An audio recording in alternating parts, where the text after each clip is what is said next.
So here I am at Sommersby Falls, up on the New South Wales Central Coast, north of Sydney.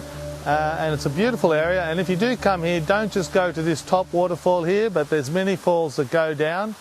And that's a tip in itself, that when you're looking at a location, make sure you check it out totally. Don't just go to the obvious viewpoint and go click.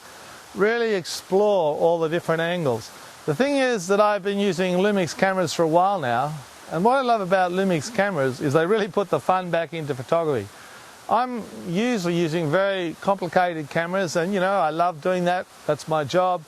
But when you're taking family photos or shots that you got to get quickly, that's when it's great to have a camera that you can just pull out and quickly get control of the situation.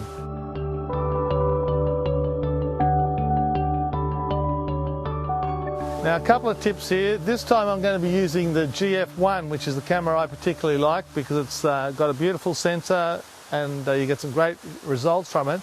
But whether you're using that or just the FT2 or something like that, which is waterproof, which is also fun, there's a few things that you should look at.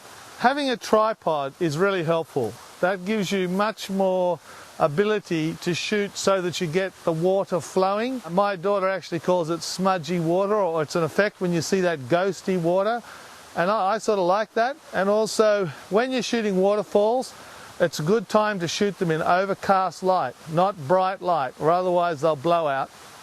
And the idea is to try and get low speeds. So set your ISO at about 100. Don't let it just go on auto or it will try and compensate. So set it on 100 because you want every bit of detail you can get, and plus you want the movement. Another trick is when you're shooting waterfalls, I really believe you need to get a large area in focus. So set your camera on a high f-stop. Now how you do that is you put it on aperture priority. And when you're on aperture priority, when you move your dial, you'll see that you can change it. The higher the number, like f16 for example, it gives you a large depth of field.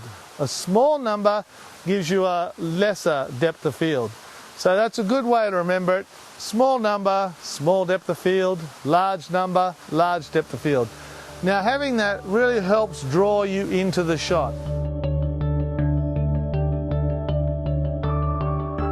So get out there and take your photos and keep posted on the website, because I'm going to be putting different photo tips up from time to time, and also we're going to be judging so that people every month will be winning one of these GF cameras.